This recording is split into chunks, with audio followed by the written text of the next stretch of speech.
Bonjour, vous ne savez pas comment choisir votre RAM? Je vais répondre à votre question. Aujourd'hui, on rentre dans les détails. Je m'appelle Valérie, bienvenue sur Master Tech & Co et on va comprendre la RAM.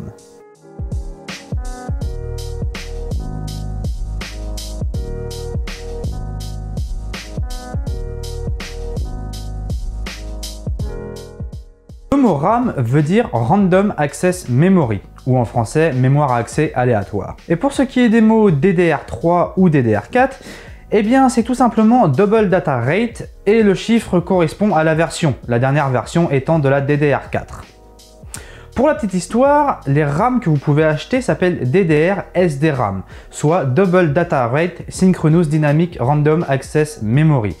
Parce qu'à une certaine époque, il y avait aussi de la RAM qui portait le doux nom de RDRAM, ou encore RAM Boost Dynamic Random Access Memory, qui ont été rapidement abandonnées parce qu'elles coûtaient clairement trop cher au développement. Ensuite, nous avons les DDR SDRAM ECC. Bon, là, ça commence clairement à devenir bordélique. Le ECC veut dire Error Correcting Code, et les RAM ECC permettent de détecter et de corriger d'éventuelles erreurs. C'est surtout utilisé pour les ordinateurs ou les serveurs scientifiques, là où l'erreur n'est pas permise.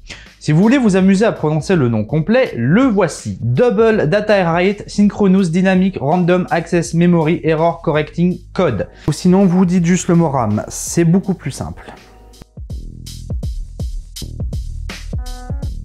Voyez la RAM comme votre mémoire à court terme. Elle se charge lorsque l'on lance une application afin de rendre celle-ci plus rapide, puis s'efface totalement lorsqu'on ferme l'application en question ou lorsque l'on éteint le PC. En gros, pour faire simple, la RAM va charger des informations et après le processeur va aller piocher dans cet espace de stockage, permettant d'alléger le travail du processeur. D'ailleurs, la RAM à l'heure actuelle est la mémoire la plus rapide de votre ordinateur, mais c'est aussi la plus chère. D'ailleurs, vous pouvez vous abonner. Activez la cloche et les notifications pour ne rien manquer, vous ne serez pas déçus. Et promis, contrairement à la RAM, l'abonnement est totalement gratuit. Là, on va commencer à compliquer les choses. Je vous rassure tout de suite, on va vraiment vulgariser le truc pour que vous puissiez comprendre très simplement. Sur votre carte mère, vous avez plusieurs slots de RAM, généralement 4 slots. 2 slots en couleur et ainsi que 2 slots en noir. En dual channel, par exemple, vous allez donc mettre vos 2 barrettes de RAM sur les 2 mêmes slots. Exemple, si vous mettez une barrette de RAM sur un slot rouge, mettez la deuxième barrette de RAM sur le deuxième slot rouge. Et en quad channel, vous remplissez tous vos slots. Tout simplement. Là, vous allez clairement me demander, mais quelle est la différence entre dual channel et quad channel? Les performances. Tout simplement. Imaginez un bac rempli d'eau. Le bac d'eau, c'est votre logiciel, gavé d'informations et de fichiers. La RAM, c'est le tuyau. Et ensuite, le processeur, c'est tout simplement la pompe. Imaginez d'ailleurs que le processeur possède 4 pompes. Pour être plus précis, une pompe par cœur, qui ne demande qu'à prendre toute l'eau du bac ou les informations, dans le cadre d'un ordinateur. Si vous n'avez qu'un tuyau, cela va prendre du temps pour prendre toute l'eau. Et par conséquent, forcément, vous pouvez relier qu'une seule pompe. Maintenant, si vous avez 2 tuyaux, ça ira 2 fois plus vite. Vous faites circuler 2 fois plus de liquide ou d'informations dans le cadre d'un ordinateur. Là, vous êtes en dual channel. Et si vous mettez 4 tuyaux, eh bien en quad channel forcément, et vous multipliez la vitesse de transfert de l'eau par 4. Ou des informations, toujours dans le cadre d'un ordinateur. Attention, cependant, ceci est extrêmement schématisé. Vous n'allez pas vraiment avoir vos performances multipliées par 4. Il y a beaucoup d'autres paramètres à prendre en compte, tels que l'espace de stockage de la RAM, généralement exprimé en gigaoctets, et la fréquence exprimée en mégahertz. En parlant de la fréquence, c'est maintenant. Pour faire encore extrêmement simple, reprenons l'exemple des tuyaux. Nous avons vu qu'une barrette de RAM est égale à un tuyau. Eh bien la fréquence, voyez ça comme la section de votre tuyau. Plus votre tuyau est gros, plus il y aura d'eau qui pourra passer à l'intérieur. Eh bien la fréquence, c'est la même chose. Plus elle sera élevée, plus les informations transiteront rapidement à l'intérieur. Pour que vous puissiez avoir l'image en tête, avez-vous déjà vu des pompiers utiliser des tuyaux d'arrosage de jardinage pour éteindre un incendie? D'ailleurs, sachez que les fréquences dont on parle, ou celles que vous pouvez voir sur les sites où vous allez acheter votre RAM, sont des fréquences dites théoriques. Pour connaître la vraie valeur des RAM, il suffit de diviser par 2. En gros, si vous achetez de la RAM à 3000 MHz, en réalité, elle est à 1500 MHz. On ne va pas rentrer dans les détails, sachez juste que pour vous, ça ne change strictement rien. Maintenant, attaquons l'espace de stockage de la RAM. Généralement, l'espace de stockage est disponible dans les formats suivants: 4 Go, 8 Go, 16 Go, 32 Go, 64 Go, etc. Nous n'allons pas aller au-delà, inutile dans le cadre d'une configuration classique. En fait, généralement, on ne dépasse même pas les 8 Go dans une configuration classique. Ici, pour schématiser, dites-vous que plus vous avez d'espace disponible, plus votre RAM pourra contenir des informations. Je ne vais pas m'étendre plus que ça sur le sujet. Nous allons voir un petit récapitulatif des conseils avant d'acheter de la RAM. Encore une fois, comme pour l'épisode sur les processeurs, 3 points sont à résumer avant d'acheter votre RAM. Quelle utilisation?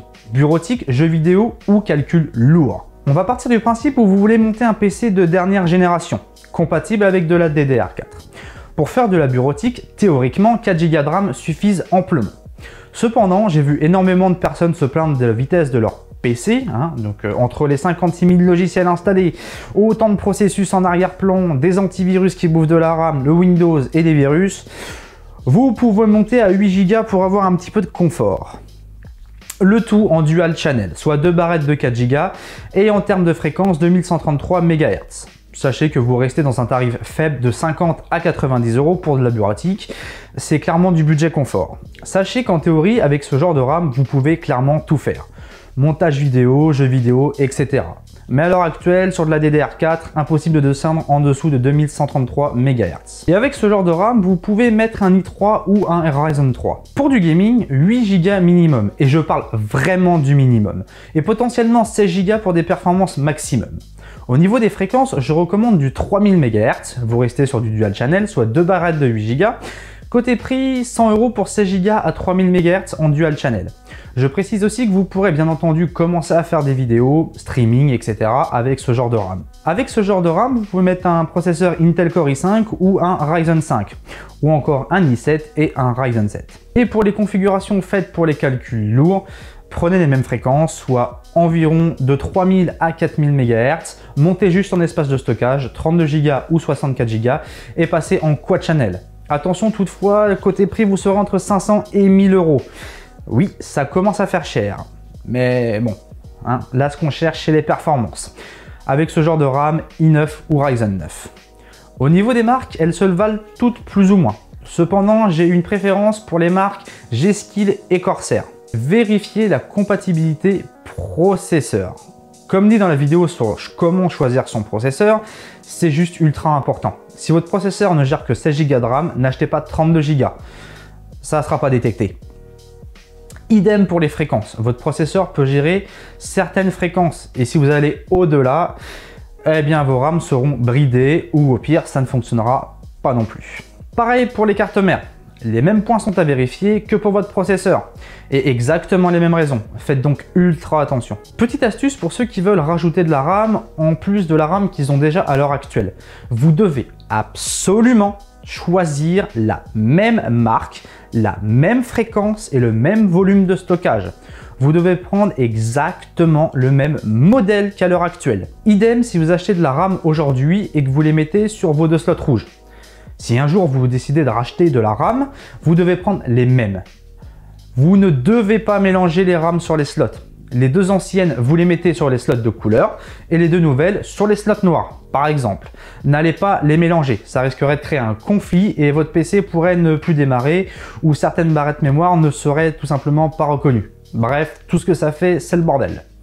Dernière précision, si vous possédez un système de refroidissement par air ou un ventirad, si vous voulez plus de détails dans la vidéo est disponible juste ici. Je disais donc attention à la hauteur de la barrette de RAM. Vous pourriez être légèrement déçu en vous rendant compte que la RAM ne passe pas avec votre ventirad. Vérifiez donc la hauteur disponible et la hauteur de votre RAM. Je vous invite à laisser un commentaire, à partager la vidéo, mais aussi à vous abonner et activer la cloche, ainsi que toutes les notifications pour ne rien manquer des futures vidéos. C'était Valérie sur Master Tech & Co et en attendant, restez connectés.